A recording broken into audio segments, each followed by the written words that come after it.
I'll be honest, 75% of my neighbors are jerks, but the few I like I'll stop and talk with. I was telling my friend Brian about my septic problems, and come to find it out he was in that line of work for 11 years. It's not your tank. Bet you a six-pack of beer your filter is clogged. I didn't know septic tanks had filters, but they do. Brian explained what I needed to do, then spent 20 minutes telling me about the things he'd found in septic systems. The one that stuck out was a job where he pulled the cover to check the filter, to find it clogged with almost 30 condoms. He said he made a little joke about maybe he needed to toss them in the waste from now on, when suddenly he noticed how pale the guy was. Seems they had never used a condom in 18 years of marriage. How did it turn out? Shit, I don't know. I cleaned a filter, and he wrote me a check. One thing though, when I left he had on a pair of kitchen gloves and was putting all the rubbers in a small bucket. And away we go. Well, isn't that just wonderful, I thought, as I looked down. Beth came screaming into the living room, saying the toilet exploded. By the looks of it, it had. Knowing very well Beth wouldn't do it, I cleaned the bathroom up, then went outside to check the clean-out plug. As soon as I opened it, there was a gush, and I had to go take a shower. It was Saturday afternoon, and I was wondering how expensive an emergency call was going to be, when Beth marched by me, suitcase in hand. I'm going to stay with my sister until you get this fixed. Call me when you get it done. I went back inside, stripping just inside the back door. Screw this, I'm taking a shower. The water can just flow across the backyard. I thought as the water washed over me about my life. Married 18 years, one daughter 17, away as a counselor at a summer camp, saving every dime for college. Thought about Beth and the growing distance between us. Seems I was even more clueless and fumbling now than when we were first married. And sex was history. She was only 41, still good looking. Maybe it was a female thing. I'd read about early onset menopause while I was in the doctor's office last month. Maybe that was it.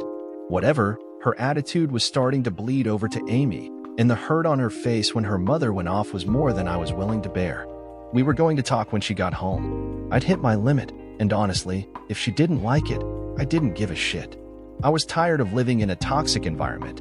Clean. I decided to go out to the pub, get one of those great burgers, maybe have a beer or two, and I'd make sure that if I needed to go, I'd do it there. I was going out and saw Gus getting his evening paper. The light bulb went on. Gus used to own a septic tank service. He'd still have contacts. Maybe he could get someone over. I stopped, and we shot the breeze for a few minutes before I got around to my question. He laughed. Want to save $250? Damn right I would. How? I'll bet you the tank isn't full. I think your filter is clogged. All you need to do is clean it out. Tell you what, I'll come by tomorrow after church and show you how to fix it. I was so happy I invited him and his wife to the pub. They spent the next 2 hours talking about the strange things they'd pulled out of septic tanks. Seems his wife Mabel was a dispatcher where he worked, and sometimes rode along if nothing was going on. One woman had lost her engagement ring, and she paid to have the whole tank filtered looking for it, only to find it behind a plant on her counter. Another guy followed them to the dump station. Seems he thought he was about to be busted and had dumped $80,000 worth of cocaine down the toilet. They actually found the cocaine, and he got a nice long jail term. The next afternoon they were there at 1:30. We located the cover and pulled it. There was the filter plain as day. Gus had me man the hose as he pulled it. He started grinning about the time it was halfway up. His wife looked down and giggled. I found your problem, Chad. Might want to toss these in the wastebasket from now on. I looked at what he was holding. My filter was blocked with condoms. 23, I found out later. Stupidly, I wondered how a bunch of condoms had managed to find their way into my septic system. Then it hit me how. My face must have showed something, because Gus and Mabel quit talking for a minute. I'm sure there's an explanation, Chad. Maybe you've had guests lately? Or maybe, Amy had some friends over when you weren't there. Really? Mabel? You think I'd have guests over long enough for them to get it on this many times? Or that my 17-year-old daughter is suddenly hosting orgies? No, there is only one explanation here. They spent another 45 minutes talking me down before they left. I waited until they left, got some thick rubber gardening gloves, and picked the rubbers up carefully, putting them into a triple-layered baggie, then into a plastic container, and putting it into the little freezer in the top of my shop fridge. Then I went into the house to think. Fucking bitch. A lot of things fell into place. We were done. No negotiation, no apologies. Finished. Only one thing stopped me from pulling the trigger. I wanted to know who it was. I didn't bother to call Beth. Let her stay where she was for a while. I had plans to make. I spent the rest of the day in my shop. Amy needed picking up the next day, and I had already put in for a vacation day to do it. It was the first time I'd seen her in 7 weeks. She gave me a tremendous hug and told me some of the adventures she'd had wrangling 11-year-old girls who thought they were 20. Really? That young? Man, was I getting old. It wasn't until we were almost home before she asked about her mother. I told her about the septic tank. So it's fixed. Yes, it's fixed. Does Mom know? No. I tried calling last night and this morning. Remember, she was supposed to be with me when I picked you up. We'd planned a whole day of family activities. Amy pulled out her phone and called her aunt. Is Mom there? No, honey, your mom is at work. Well then, how come everyone said she was off when I called? Here's the deal. Mom better call me back from a company phone, not her cell, in the next 20 minutes. If not, I'll have Dad drive me over to check. And if she blew her own daughter off for some monkey business, this little bird is going to sing to her father. I know things. 20 minutes. 30 minutes later she called, out of breath. Hi, honey. I'm so glad you're home. Yeah, I could tell when you showed up to meet the bus. I had something come up. I can just bet. Goodbye, Mom. She called me, ranting about how disrespectful she was. Well, look who taught her. It will be tomorrow before the tank gets pumped. Amy will be at my parents' tonight, if you're interested. I won't. I hung up and looked at Amy. She sighed. You found out then. What are you going to do? And before you go off on me about not telling you, I found out at summer camp. Jenny, my best friend, had a cousin named Tony, who has a boyfriend, Jack, who lives 3 doors down from us. He told Tony what he'd seen, who told Jenny, and Jenny told me. Well, straight from the horse's mouth then. It must be gospel. Sarcasm doesn't suit you, at least towards your daughter. I was going to tell tonight. What are we going to do? You're going to finish high school, having a ball senior year.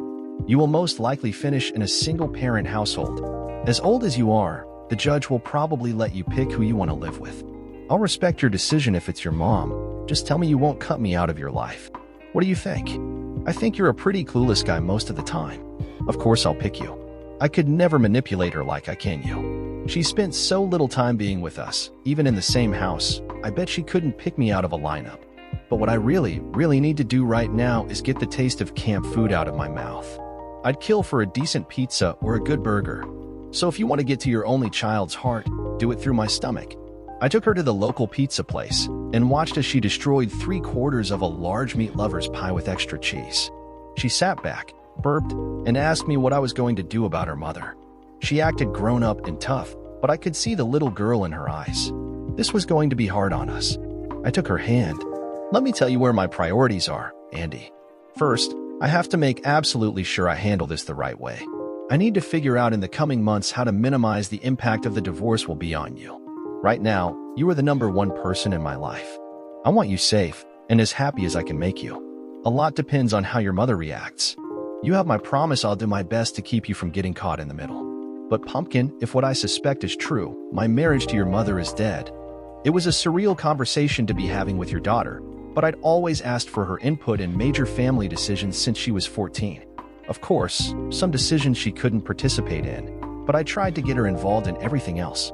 When we needed a car when she was 15, even though Mom wanted a sporty little car, she went with me in favor of the SUV. I ended up driving it anyway, hauling Tony and her friends around, and Beth got her little car the next year. It was me who taught her to reflect before she made a decision and consider all sides before giving advice. It stood her well, making her a natural leader and confessor to her group of friends. You need to figure out how to keep the house until I graduate, at least. Then let her have it, if it helps you financially. I'm still going to state, right? The money will be there, won't it? I rushed to assure her. Honey, there's enough in your 529C to get you through the first 3 years. Even if your mother doesn't help, I'll have plenty of time to come up with the money to pay for your last year. I give you my solemn promise. We got home, and I left her to unpack her things and think. By now, I only wanted to know 2 things about her mother. How soon we could get divorced, and who's the asshole she's screwing. It was pretty simple in the end. All the high-tech gadgets you can buy on the internet can't beat a good old-fashioned deer cam. Well, maybe I misspoke. The deer cams I borrowed from my brother were state-of-the-art, doing a 30-second video when activated, before going to stills. It gave you a timestamp, and could be programmed to zoom in on activation. They even had audio, but usually they were so far away from their subjects they didn't pick up much. It took a little brainstorming to figure out how to conceal them, but with the help of my brother I built 2 birdhouses, each concealing a camera. I put one on a tree by the driveway that activated whenever someone pulled in, and the other on a pole pointing directly at the front door. I didn't need to see them doing the nasty, it wouldn't matter anyway. She said something smarmy about putting up birdhouses at the end of summer, and I told her it was to let them weather, so the birds would think they were a natural part of the yard. Of course, I was blowing total smoke. What the hell did I know about how a bird picked a nest? She just shrugged and ignored them. Here's how it worked. She worked at a company that had flex hours, so 2-3 times a week she'd take 2 hours for lunch, working over or coming in early to do her work. Her boyfriend must have worked at the same place. She got to the house 30 minutes before he did, grabbing a sandwich and shedding clothes. He'd show up, they would bump uglies for about 30 minutes, then they would dress and leave, her going back to work, him killing time until he was due back. Sometimes he'd stay at my house, drink 1 or 2 of my beers, my home-crafted beers a friend supplied me with. I'm surprised I didn't notice. Maybe Tony was right. Maybe I really was clueless. Juvenile as shit. But when I found out, I moved all but 1 or 2 out to the shop fridge. They were old-style bottles, with ceramic caps and rubber washers, about 24 ounces full. I'd take the ones I left in the house, drink about 1/4 of them, and fill them up with fresh piss. Then I'd shake them well and put them back. I'd grin like crazy when I'd come home and find an empty on the counter. I could have made him sick, but did I really give a fuck? About once a week, I'd pull the cover off the septic tank and pull the rubbers out. They were busy little bees, averaging twice a session.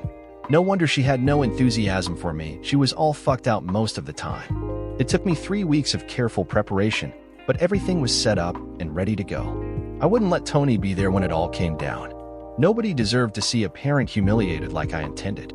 I thought about inviting the neighbors, but then I thought better of it. Instead, I set up 2 video cameras and started them filming. Brian had an old boombox that used cassettes. I placed it beside my dresser, where it was barely noticeable. I tried to time it so the boombox went off just after they were naked. The cassette had been running, empty tape, until it hit the sounds I'd recorded. I tested the sucker, and it was loud. Boom. The sound of a shotgun going off and with splintering. I'd gone to Habitat and purchased an old door that I set up in the woods and shot. As soon as the shot went off, you could hear me screaming. Very little of it was acting. I had a lot of pin-up rage, and I turned it loose. You cheating slut. The shotgun went off again. I'm gonna blow his balls off. Then I'm gonna stick the shotgun up your cheating cunt and pull the trigger until it's empty. Here I come, bitch. I bet I've watched the scene 100 times and still can't help laughing. They came flying out the front door, scrambling to their cars. All he had on was a white shirt, his pants, coat, and tie in his hands. I found his boxers on the bedroom floor later. I stepped around the house and started towards him. He screamed like a girl and jumped into his car. That's when he noticed the gift I'd left him. I'd taken 2 5-gallon buckets, dipped about 4 gallons of septic fluid and a few solids in each, and divided the rubbers equally. Just before the gun went off inside, I'd poured it onto the driver's seat. Serves the dumbass right for leaving his car unlocked in a strange neighborhood. It still didn't stop him from hauling ass. Beth came out screaming. She had a white blouse she was trying to struggle into, bare breast bouncing wildly. At the same time, she was trying to pull her tan skirt up. Apparently, I'd gotten to them before they got busy, or he hadn't bothered to remove it, but she had on a white thing. I'd never seen her in a thong. Pouring the rubbers into her car was easy. She locked her car religiously, even at home. But I had a key. She was fumbling with her keys as I started towards her, before realizing it was unlocked. She jumped in, door open, and tried to crank up. It took about 15 seconds for it to hit her. Her skirt was still up, and the white thong was no longer white. I stood there, snapping pictures and laughing uncontrollably. I think it hit her what I'd done. She was screaming at me, struggling to get out of the car. I slammed the door, almost catching her leg. Don't even think about getting your shit-covered ass out. Better yet, go ahead. I still got the cover off the septic tank. I could drop you in and close the cover. You could probably last an hour or 2, dog paddling, but eventually you'd tire out and just slip under. Now that I know all I have to do is change the filters, it might be 20 more years before I have to have it pumped. By then all that would be left would be a few of the larger bones, and I doubt he'd suck them up in his hose. The more I think about it, the more it appeals to me. I pulled my set of keys out, to unlock the door. She threw her car in gear, flying backwards. She took out one neighbor's mailbox and knocked another down. She was flying out of our cul-de-sac at an alarming speed. "Hey," I yelled, knowing she couldn't hear me. "This is a 20-mile-an-hour zone. Slow your ass down. This ain't no residential area. This is a neighborhood." All right, I was a big Bill Cosby and Richard Pryor fan, before it was revealed what a perverted asshole Bill was in real life and what a druggy Richard had turned into. The line was off an old comedy album my dad had. I can't recall who exactly said it. I told Tony what I'd done, leaving out a few details, when she got home from school. She was shocked that her old man would do something like that. Then she was impressed. And people wonder who I got my personality from. That's just precious. You're not mad about the way I treated your mother? No, you didn't physically hurt her, and she kind of deserved it. Bet she remembers this day for a long, long time. Now come on, and help me pack her stuff up. And be neat. You've already got your revenge. So we gently packed her clothes, her cosmetics, and her jewelry. When Tony found the sexy underwear, she took scissors and cut everything in two. I guess the apple doesn't fall far from the tree. Mom won't answer the phone, she told me as she came out with the last load. She's at Aunt Gwen's. I just talked to her. I guess she owes Mom for covering for her little adventures. Too bad Uncle Jack found out anyway. I'll be back in just a bit. You got her on the ropes right now, Dad. Might want to think about changing locks tomorrow. It was 3 hours before she came back. Mom's a wreck. She kept saying over and over it wasn't supposed to be like this. I think she's having some serious buyer's remorse over her choices. If you can believe it, she wants to come home. I convinced her to give you a few days to calm down. Aunt Gwen followed me out, asking if I thought you could get past this and take her back. I just grinned and got in my car. I was still in full pain mode and had her served at work. Gwen had to come and get her. Striking first, I got temporary custody. Even though I threatened to show everyone my tape, she fought the divorce and got the judge to order counseling. I was bitterly opposed, but my lawyer told me to suck it up and play along. 8 sessions. To my surprise, I kind of enjoyed parts of it. The woman we drew was our age, moderately attractive, well-built. I noticed she had no ring. The very first session, she asked us what we hoped to get out of the sessions. Beth went first. "I want my husband and daughter back. I want to go home and rebuild our marriage." I kept a straight face. Then it was my turn. "I'd tell you this is a waste of your time, Miss Turner, but it wouldn't, because whatever the outcome you still get paid. Don't worry. I'll do my very best to remain calm. I'll actually participate to the best of my ability. But there is absolutely no way I would ever want to remain married to Beth. She's blown it. The damage is too deep. What I expect to get out of these sessions is your opinion in writing that this marriage is beyond salvation. So let's begin, shall we?" "I'm sorry you feel this way, Chad. I think." "Why are you sorry, Miss Turner? We're supposed to be honest here. If that's the way I feel, and I'm comfortable with my decision, why would that lead to sorrow? I think I took her by surprise." "Well, what I mean is I'm here to help you find your way, to talk about your difficulties and see if we resolve them." "Miss Turner, really? I'm not lost. I don't need help finding my way. My path is clear, and I only see one set of footprints on it. I already have my resolution.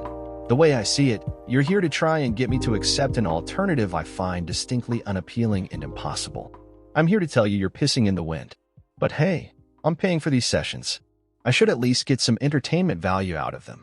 By all means, proceed." I had gotten to her.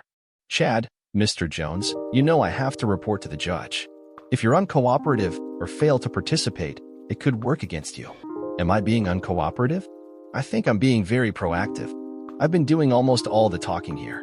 And Miss Turner, I respond badly to threats, veiled or otherwise. One of the reasons I'm taping these sessions. I lay my little recorder, which had been running the whole time, on the table. Mr. Jones, you may not tape these sessions. Why not? You are, aren't you? As the person footing the bills, I have a right to ensure I get my money's worth. I refuse to let you do that. Now." I got up, taking my recorder. "We're done. Miss Turner, I'll be officially asking for another therapist tomorrow if I can get to the judge. This tape will be instrumental in his decision, I'm sure. You have a pleasant evening." I left both her and Beth with their mouths hanging open. My lawyer did convince the judge to assign someone else, an older woman who didn't care if I taped the sessions. Things went pretty smoothly. It was a lot of Beth begging for a second chance and me saying no. The one heated exchange happened when she was trying to convince both the counselor and me that it was just a short fling. She'd gotten in over her head. She'd meant to end it. Blah, blah, blah. I jumped all over her. I'm not sure how timelines work in a cheater's world. How long does a fling go, as opposed to a full-blown, continuing affair? Is a fling less destructive to a marriage? I know for a fact you had sex 41 times over at least 6 or 7 weeks. 41 times. This wasn't a fling. Neither of you intended to stop before you got caught. 41 times. That took a lot of planning, a lot of coordination to pull off. This wasn't a fling, Beth. It was a thoughtfully planned course of action. You guys were pretty clever. It might have gone on years if you hadn't clogged the septic line. But you were caught. Pretty dramatically, I thought. I couldn't help laughing a little. Beth went to her sister's, and she wouldn't let her in the door until she disrobed and tossed her things in the garbage. Even after 5 showers, she still smelled. The detailers got her carpet clean, but she had to replace the driver's seat. I don't know what happened to her partner, but he got served about a week after Beth did. I never once showed anyone the video I had shot, but rumors started swirling. Rain heard about it and nicknamed me Rubber. I think her sister let most of the story slip a few weeks later, after she'd had a few too many at a local bar. The sessions were pretty dull. We were just going through the motions by the 4th week. Beth crying, me remaining stoic. The counselor called it in the 6th session, and 4 months later Beth and I were the proud owners, at least in my case, of a set of shiny new divorce decrees. The settlement was quite reasonable, I thought. Instead of child support, Beth had to pay half the mortgage on the house and keep contributing to Tony's college fund. There was only 10 payments left, so it was pretty much a wash. As soon as Tony graduated, we sold the house and split the money. We got a good price, even in the slump. I took my half and bought the house 5 doors down. The lot was bigger, there was an extra bedroom, and it even had a pool out back, the only one in the neighborhood. It was a distress sale, and I got it for about 2/3 of what it was actually worth. I only had to finance $20,000. It was like a car loan. I paid it off in 4 years. Tony excelled in college. She started bringing 2 of her roommates home with her on breaks. I'd get them summer jobs, and when they were off they lay around the pool in as little as possible. I ended up with a lot of college-age visitors, male and female. I became a bit of an urban legend. Now, even at work, most people call me Rubber. I was a department supervisor for a company that made brake parts for high-end cars, mostly Mercedes and BMW, but also Bentley and Land Rover. I made what a lot of shift managers at other factories made. I was good at my job, and my bosses were happy with me. I didn't even think about a relationship until Tony was in her 3rd year of college. Really hadn't wanted one. Oh, I had a few friends with benefits over the years, but nothing serious. Then Colette came to work. She was brought in to head another department. We talked, mostly job-related, but once a month the managers would go out to a local pub, shoot the breeze, and relax. After 3 months, I asked her out, and she accepted. There was a spark there, and we took it slow. It was almost 4 months later before we started getting intimate. I felt if she was going to be in my life, she should know my history, so I gave her the full story of what had earned me the nickname Rubber. She seemed a little surprised, then had a little trouble hiding a grin. Soon she was laughing. Then she told me her story. Married, like me, to someone a lot like my ex. Seems he loved anal, and she had only tried it once, getting hurt. There was no preparation, very little lube, just slam it home. They'll get used to it was his motto. Since she wouldn't, he started collecting playmates who would. Colette told me when she found out, she bought an old blender from Goodwill, put on some rubber gloves, took some snips, and collected a full blender of poison oak and ivy leaves. She pureed the leaves, sifting them through a sieve until she had about an ounce of juice. Then she took a hypodermic needle and carefully inserted it into a half-empty tube of KY and placing it back in his hiding place. A week later, she got a call from the hospital. They'd had to rush her husband there. Seems he'd had an extreme allergic reaction to something. She laughed. When I got there, he was on his back, the gown tinted up because he was extremely sensitive to touch. I swear, he was so swollen up he looked like a porn star. I was talking to the doctor, and he was trying to determine the cause of the reaction. I looked dead at my husband. Well, I told the doctor he has a habit of sticking that pathetic cock up any sluts as he can get a hold of. Maybe it was the poison ivy juice I put in his KY. Think that might be it, honey? The doctor had the funniest look on his face, and one of the nurses dropped her tablet. Don't come home, dear, or next time I'll do something permanent to your junk. Doc, If you got a slut here with the same symptoms in her ass, might want to check on her. Y'all have a pleasant evening. As I was walking out, I heard the doctor tell a nurse to check on the women in 312. It was on the same floor, so I dropped by. She was on her stomach, her ass up in the air. It was so swollen and red I swear it looked like a space alien. She couldn't see who came in because of her position, so she asked if I could give her something stronger for the pain. I smacked her ass so hard I thought I broke my hand. She screamed, and I leaned over, making sure she could hear me. That won't take the pain away, but it'll give you something else to focus on. I'm the wife of the man you were fucking. I put poison ivy juice in the lube. Next time it might be acid. Think about that. The next time you decide to fuck another woman's husband, whore. I sweated bullets for a few days, waiting to get arrested, but I guess letting the secret out was worse than their punishment, because I never heard a word. I just looked at her, mouth hanging open, while she looked tense. Suddenly I grinned. I think I love you. She grinned back. You better. We decided we did, after a few more months. Tony loved her, and understood when she couldn't bring her roommates the next summer. We needed the bedrooms. Colette had a daughter 16, and a son 14. Tony and the daughter Joy were bridesmaids, and her son Bill walked her down the aisle. It took a few months before we settled into a family unit. When it came time, Tony showed Joy around her old campus, and 2 years later Bill got a tennis scholarship. We're a few years older now. The kids are here for our 15th wedding anniversary. Tony married and has 2. Joy has 3, and Bill brought his husband and adopted daughter. The grandkids were splashing in the pool. The kids were watching them and getting the meal ready. We just sat, the guest of honor. From where I sit, I can see the small decoration on the fence. Colette was a quite talented painter, and she painted accents on our mailbox, birdhouses, and fences. The particular one I was looking at was so tiny it was barely noticeable. An inflated rubber with a poison ivy vine curling around it. A reminder, she says. We've never needed it. As for what happened to Beth, who the fuck cares?